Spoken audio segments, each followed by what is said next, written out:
A while back, I played a game called Hollow Knight. I want to go through my thoughts and opinions, as well as a few of my experiences with the game that I would be happy to call one of my favourites even now, 4 years later.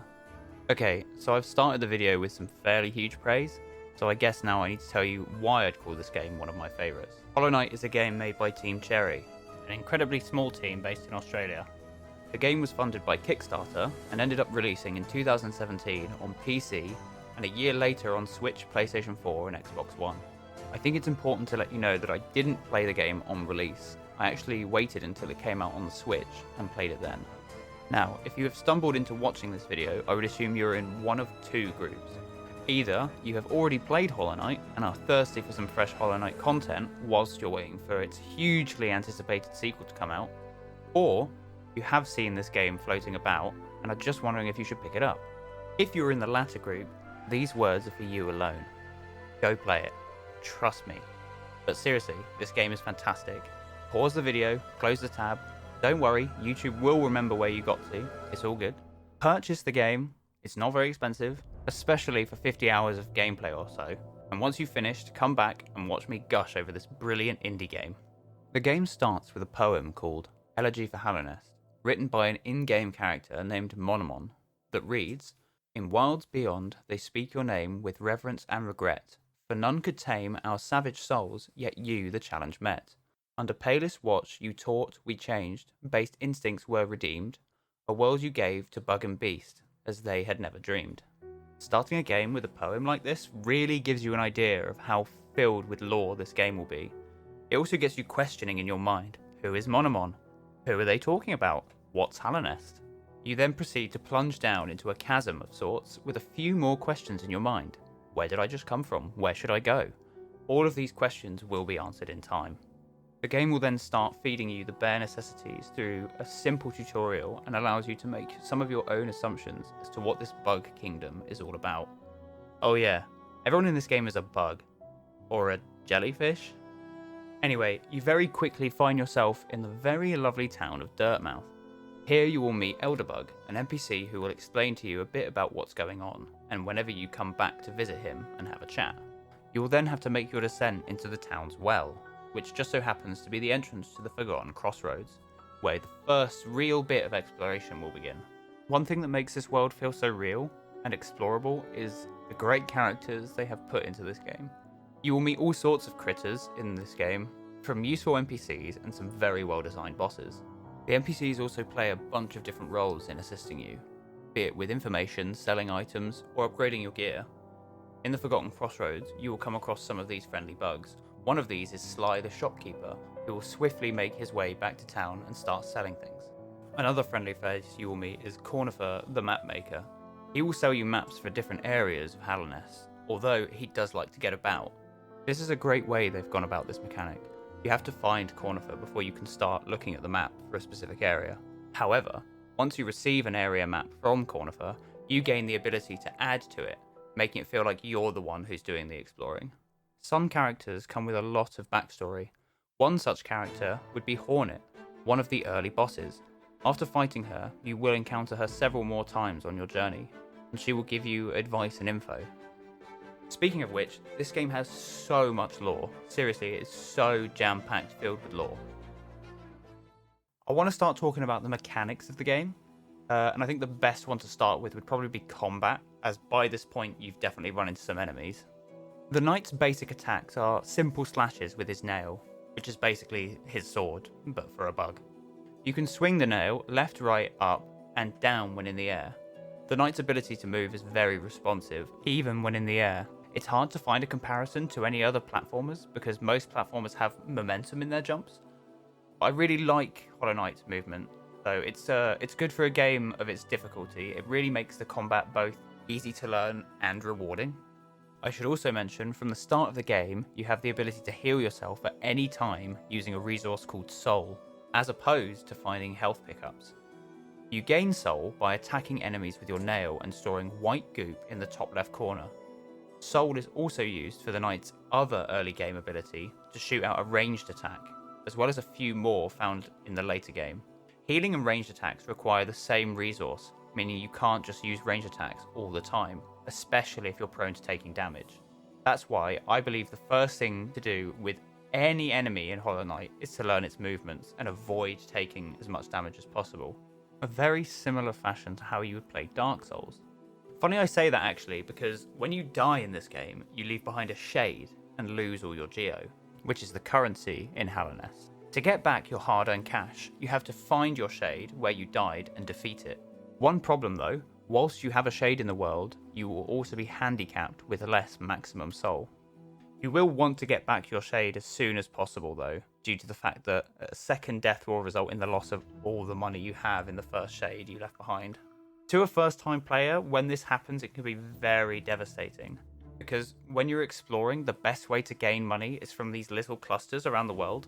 However, these clusters can only be gathered from once, meaning if you die twice and lose all the geo, it becomes really difficult to get it back.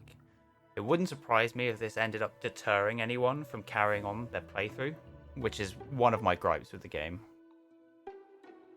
Hollow Knight has a few of its mechanics added in such a way that makes them fit within the game world. A few examples are the save points, or rest points if you will. These are literal benches that the knight will rest on. Resting at a bench also lets you switch up your gear. We also have the bestiary located in the menu. This is given to you by an NPC within the game known as the Hunter, who claims to have recorded info about all the enemies in the game.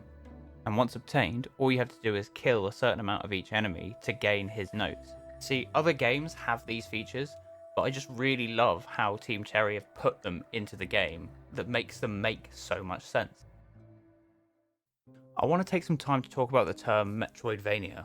Metroidvania is a term coined to mean one large map that you can explore whilst gaining access to new areas as you play, rather than individual levels one after the other. Hollow Knight is a Metroidvania through and through, and I believe this was the best decision they could have made for a game based underground in a lore-filled Forgotten Kingdom.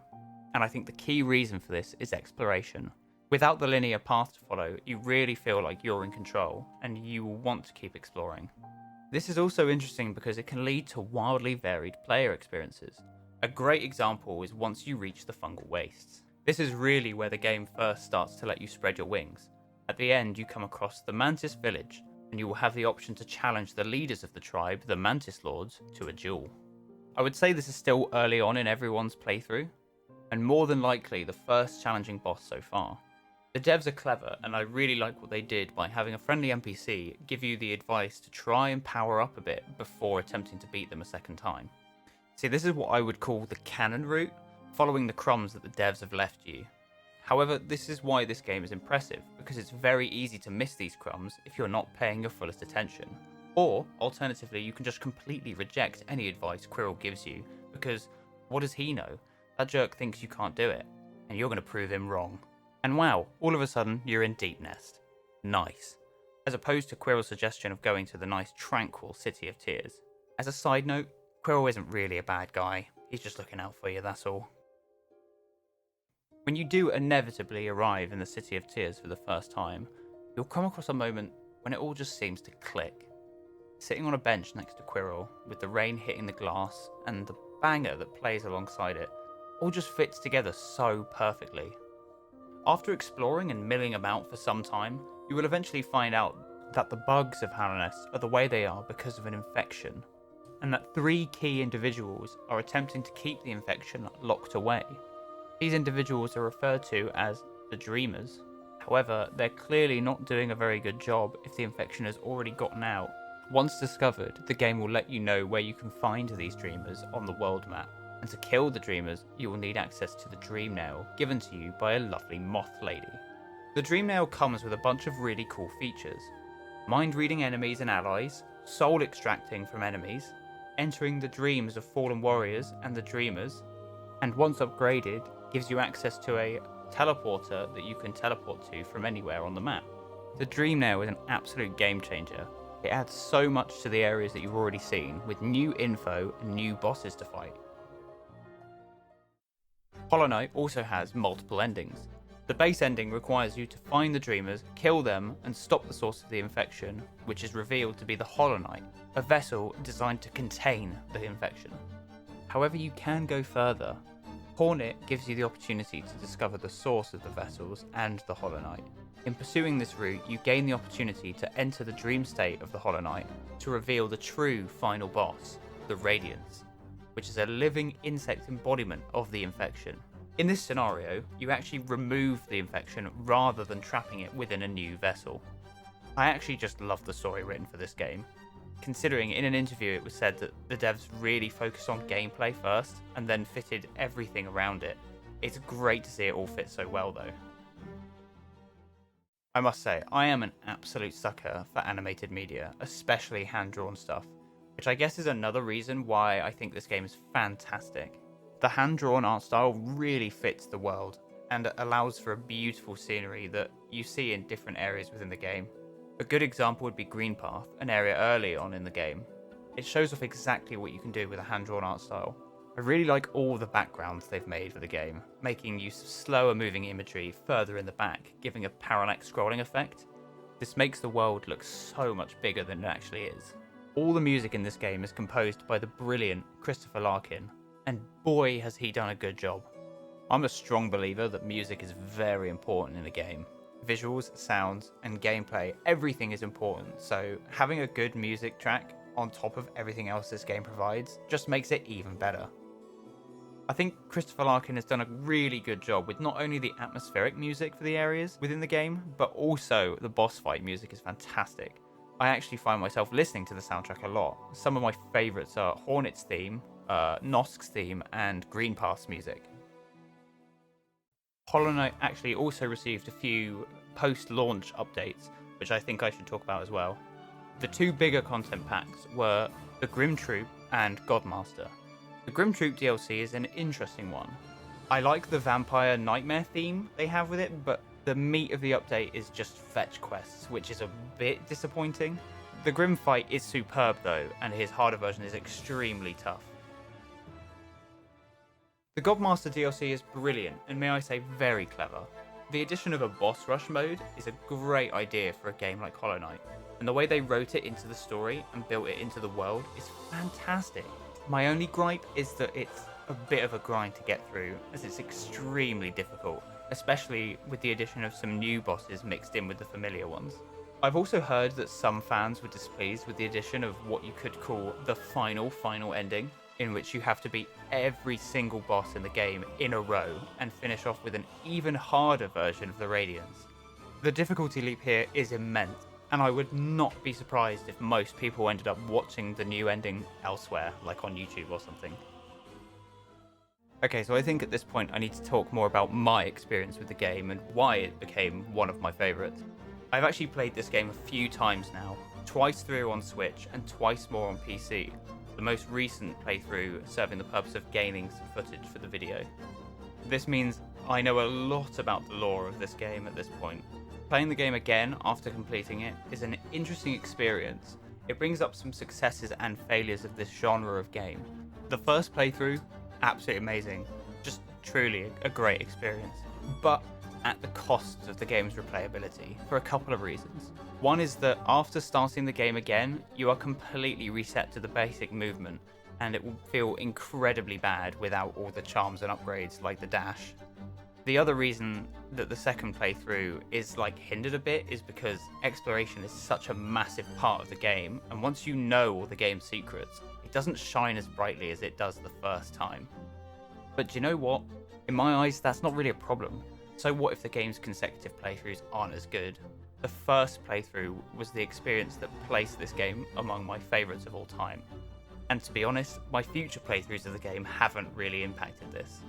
I mean, to be honest, I can't name any single-player story game that got better on my second playthrough. I also want to talk about my thoughts on the game's charm system and what it does to help the game's exploration. Having these charms scattered across the world gives you loads of unique upgrades to find, which I really enjoyed looking for when exploring. This system has been very well implemented, because the charms aren't permanent upgrades. If they were, by the time you found them all, you'd be some kind of bug god. Enter the charm system. It allows the devs to come up with a ton of cool and unique upgrades for the knight without breaking the game. Not only that, but there are a bunch of different hidden interactions between the charms, which means you can spend a ton of time coming up with a really good character build. However, I do believe there were a few times that I thought, there's a missed opportunity here. One of which would be the tent at the top of Kingdom's Edge. I mean, who in their playthrough didn't try to keep going when they got there? It looks really intriguing. Another would be the Grubfather. Once he gets to his final stage, I really felt like there should have been more to it, because they didn't show us what the transformed grubs looked like. Also, I really thought that there'd be something above him, because you can jump on top and jump up to the top of the room, but there's nothing up there. Quite disappointing. Overall though, my experience with this game has been overwhelmingly positive. There is so much about this game I adore. From my perspective, there isn't a single part of design that lets this game down. The music is great, the artwork is superb, and the story is really captivating. And for a game with so many bugs, I'm impressed with how little bugs there were, if you know what I mean. Well, there you have it. My first video on the channel. I've really enjoyed making this for you guys, and I really look forward to more. Please do leave a comment down on the video. I really want to know how I did. So tell me what you think, tell me what I missed out on, and what you would have liked to find out more about the game. Oh, and definitely subscribe for more. Okay, bye.